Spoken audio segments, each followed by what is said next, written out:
morning. Thank you for starting your week with us. It's a Monday in October, so you know what that means. A lot to get into here on First Take, especially today. We're all here in studio. Skip Bayless, Stephen A. Smith. I'm Molly Karam. Good morning, everybody. Good morning. How y'all doing? I'm going to shake your hand now because I got an idea. I won't want to shake it in a couple of minutes. I can't let you. You can't? Because I don't want you to get sick. You know I'm mother. Oh, you're sick? Exactly. Oh, I could have gotten you sick, but I looked out. And I didn't do that. You got me sick enough last night. Appreciate that. But yeah, with those tweets. Yeah, I cannot promise, even on a day like today, that I'm not going to make you sick. Because I must tell you, I am looking forward to today's show, especially with this subject. Well, I shouldn't say especially. This comes second today. The stage is yours. But I can't wait for this one either. All right, gentlemen, let's do it. The Cowboys losing the Superdome in overtime thanks to C.J. Spiller's 80-yard TD reception. Stephen A. Smith, what happened to those Cowboys? I mean this affectionately.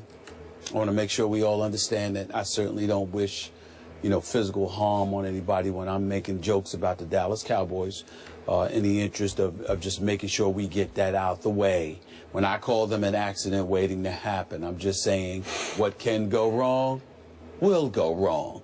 I don't wish any harm on anybody.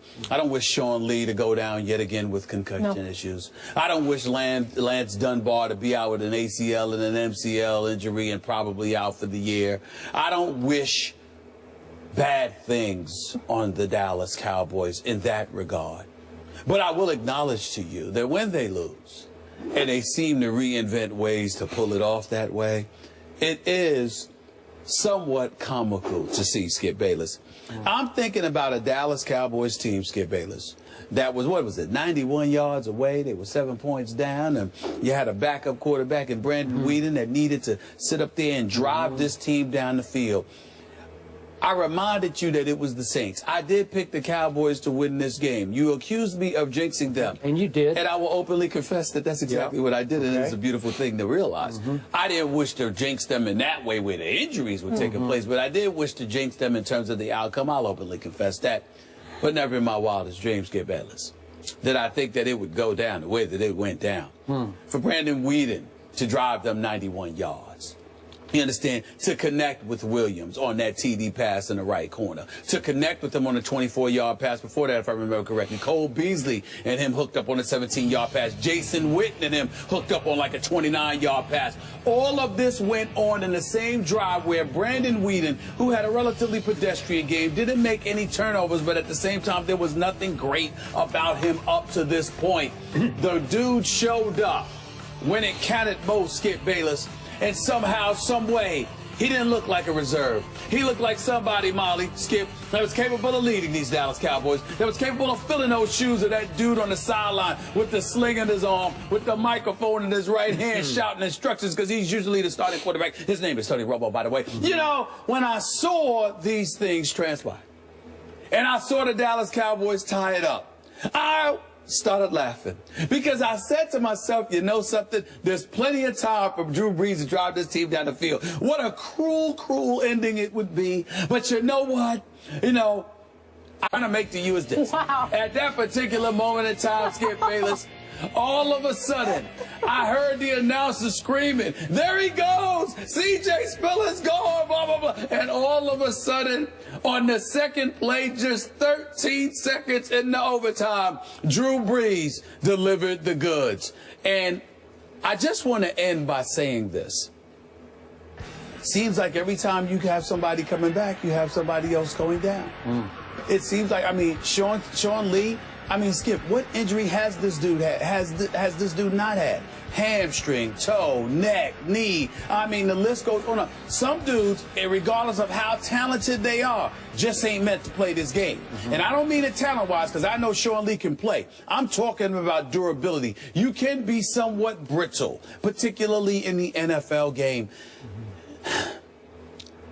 I guess what I'm trying to say is, I feel bad for you, bro, because New England is next. Is it New England next? A whole lot of people are next and next and after that next. The floor is yours, Skip Bayless, but I just want to say my condolences.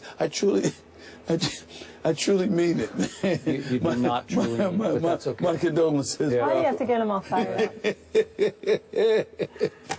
Skip. By the way, before I start, at least I didn't pick Indianapolis to be in the Super Bowl. I know. That's true. That's true. That's true. You got me there. But that's just here. Yeah. My heart's not with Indy. Right. Your heart's with Dallas. So you're suffering from a broken heart. Shots fired. Let's stay focused. There's one silver lining to what has happened. Okay. And that is your shtick is getting so old for me that now you're going to have to put it back in your little bag of tricks over there, and you're going to have to leave it there for a long time, because I got to tell you, I'm concerned my Dallas Cowboys are about to become, dare I say, irrelevant, because they are in for a rough stretch. I told you they had 2 winnable games, Atlanta at home and at New Orleans. They were up 28-17 at halftime and obviously fell apart in the second half versus Atlanta. And last night they went to overtime, and as soon as Jason Witten called tails, you got to always call heads. It's always heads. I can't prove that mathematically, but it just always seems to be heads on the overtime flip. He calls tails, it's heads. I said, I'm cooked, because they weren't going to stop Drew Brees at that point. I'm sorry. Okay. I just have a quick question.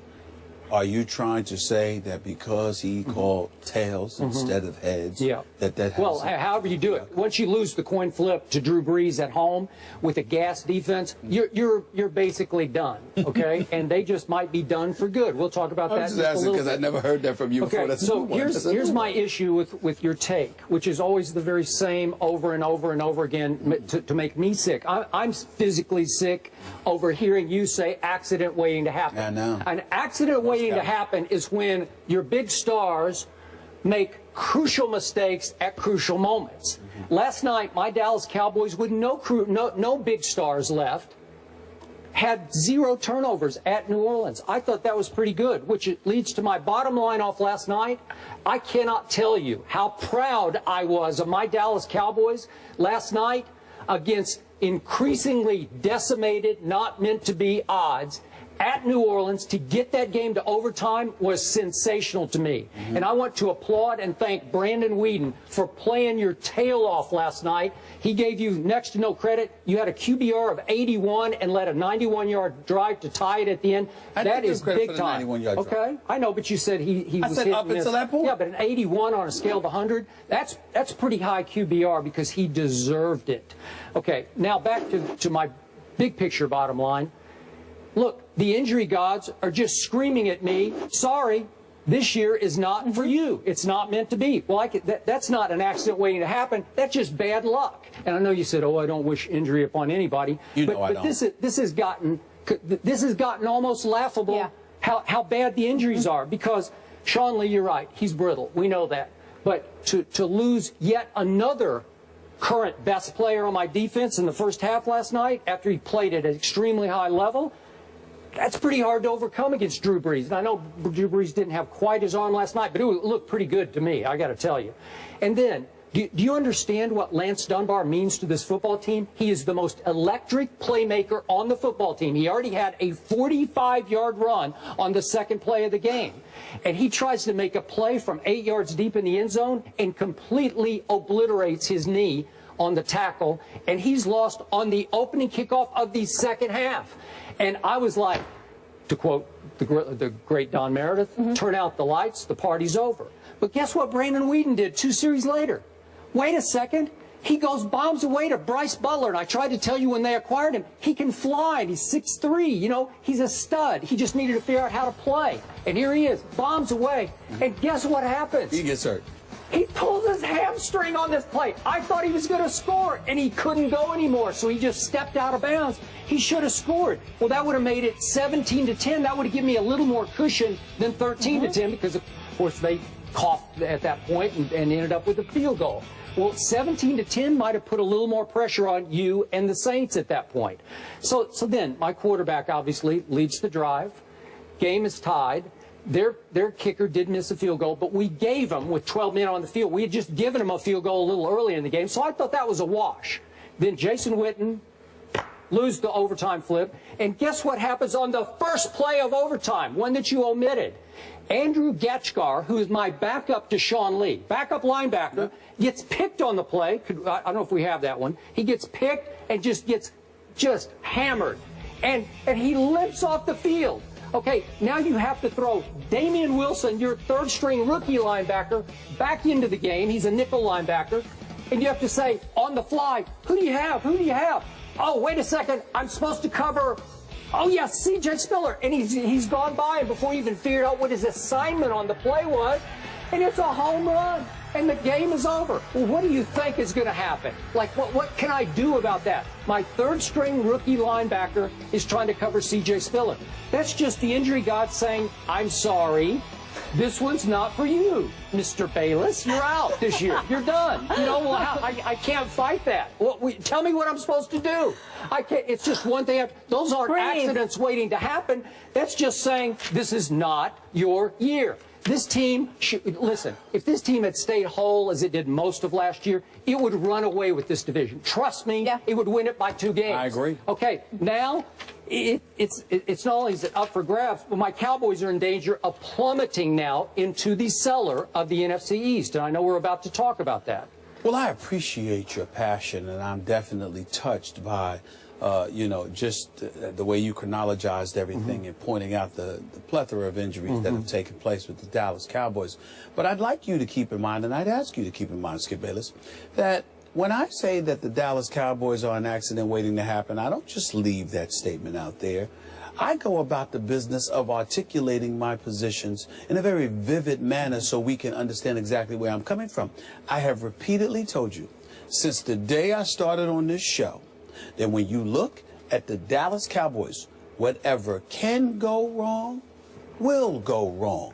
That is what I have said. I have gone on the record and said miraculous plays that work against them, injuries at inopportune times, bad plays at inopportune moments, etc., etc. I have repeatedly stated over and over and over again that something will go wrong with this organization, because when your foundation is what they have been about, then it's going to cost you. Yes, you paid, you listen to Tony Romo finally, and you got him an offensive line. But you know what? What about karma, Skip Bayless? What about sitting there and not, don't get me wrong, I understand that DeMarco Murray looks bad in Philadelphia, but he didn't look bad in Dallas. Well, you know what? Dunbar going down, I understand that. Whatever struggles Randall may have had, even though I think he's been okay.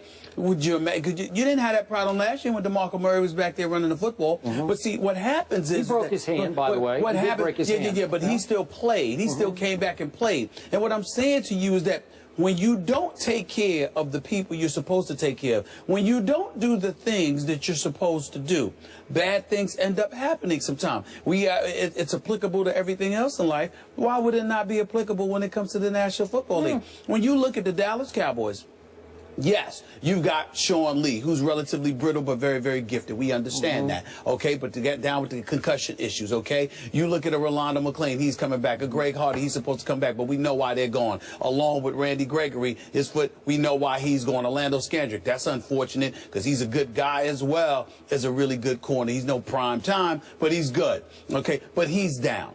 I'm just looking at it from the perspective of there was so much that went right with this team last year. All you had to do was be about the business of standing pat and coming back and going for it. But it's more hype, more bluster, more whatever you want to call it.